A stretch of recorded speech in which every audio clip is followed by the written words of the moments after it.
actually operationalizing as leadership. So I'll explain tribal wisdom and then the ensemble concept and ask you to think about, does this fit scene? Are we already doing this, or do we follow scene methods?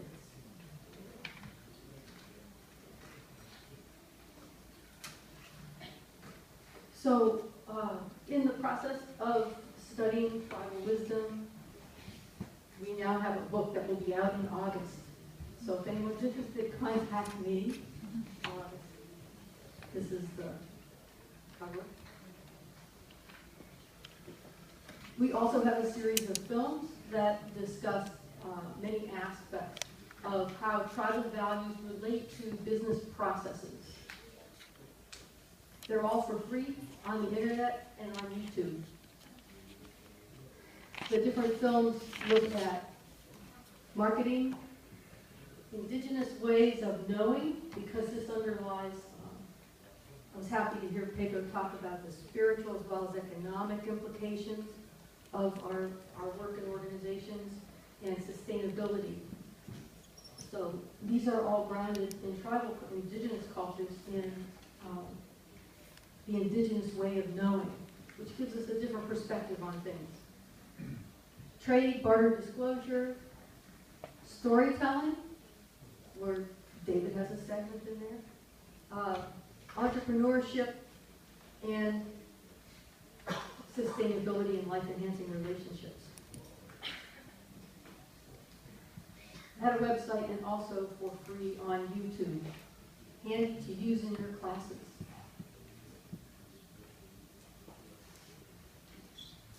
Tribal wisdom, I've identified 8 aspects that are key to the way business is conducted in indigenous and tribal communities.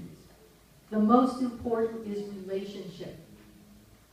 And I think this conference here, as people have already said, we make good friends, we have long-term connections. Relationship is very important to the organizers of scene and to the processes, I think. So relationship is the first primary important value. Gifting is important, not just accumulating. And gifting has more value and status in indigenous cultures. Egalitarianism, it's a relative egalitarianism. Most tribal processes and even current cultural norms frown on someone promoting themselves and instead focus on what's more important is what you give to others, not what you have accumulated yourself.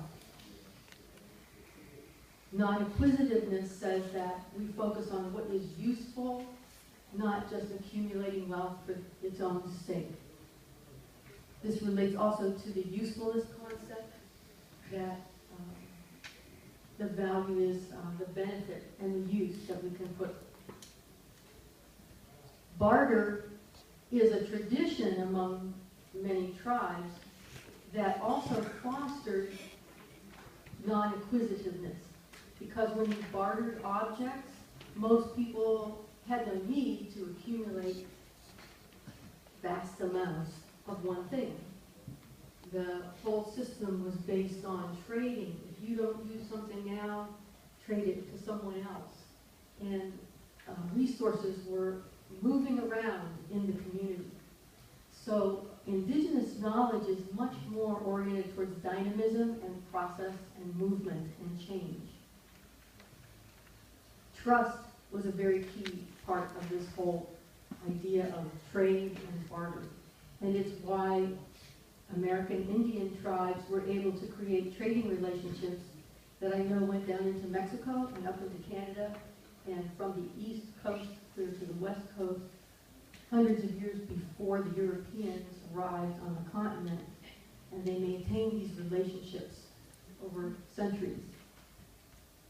Disclosure was one of the features that enhanced trust and allowed these trading processes to continue. It was the opposite of buyer beware. Disclosure meant that you told the other party everything negative, everything that could interest them about a potential trade item. So, honesty, communication, were the foundations of trust and barter, and a useful economy, and an economy where giving helped to keep people relatively equal in status with each other. Now, ensemble leadership in this kind of situation, we discovered there was anthropological work done and a reinterpretation of former studies of tribes in Mesoamerica, in the Inca, the Aztecs, and these tribes that had well-developed cultures that for many years went unrecognized and simply labeled as primitive. Now we see that they were very advanced. And part of the reinterpretation of this, it was part of our own narrow-minded view that organizations had to be only hierarchical, they had to be command and control. And as we have opened our science to quantum physics and to the connectedness of people and things and the connections with the planet, the plants, the animals, and other humans, we have a different view now of life and processes. And so anthropologists went back and they reinterpreted what they had seen in the past in many of these cultures. And in that reinterpretation, they used the word heterarchy. How many people have heard of heterarchy? Okay. We thought this was great. What you'll see is heterarchy does not mean it's the opposite of hierarchy, and it does not mean just many hierarchies. It means there was a fluid process and movement that went from one kind of hierarchy to another, usually more egalitarian, but their control structures were fluid. One of our students recently, Jerry McCullough, in her dissertation cites Myra J. Hurd, who looked at colonies of bacteria, and they were able to self-organize. Bacteria. If they can do it, certainly people can. We might not have much practice at it, but it seems to require a sense of the whole and some other very interesting things. So the fact that this kind of process exists in the biological world, I thought was reassuring.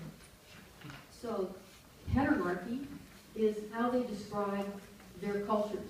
One of the reasons that they think some of these cultures failed, they cite the fact that they started to lose egalitarianism. They started to have a greater division between the wealthy and the poor. And this they saw as the root of the downfall of some of these societies. Interesting. More recently, in the Blackfeet community, one of our colleagues, Don Tepion, who's in the films also, he describes the traditional way that traditional leaders operated in the Blackfeet community. And I wouldn't call it contingency, but it almost looks like that, where different people led for different processes and different purposes. And again, it's a more fluid kind of movement. So as with indigenous science, it's not we establish a structure and then we change the structure. It's that everything is always moving. We see in leadership theory a trend in this direction in what's called relational leadership theories. That leadership is not something that is an externalized structure. It is something that is co-created between individuals and among people. And we would say it is co-created within the society, not just one-on-one. So we like the term ensemble to represent this other kind of leadership, which is relational, based on relationships, de-centered, or rhizomatic and multi-centered. Someone else used the term assemblage, about seeing. So it's this decentered, many-centered, many nodes of power, dynamic, constantly fluid and flexible, and hierarchical and more egalitarian. These slides just describe how I've gone through some of the qualities of leadership theories and how they might relate to SEAM. The locus of leadership, the unit of analysis. It's in the paper. So, I suggest that SEAM is actually might not be tribal itself, but it is tribally compatible. And that ensemble leadership is what many of you using SEAM already do.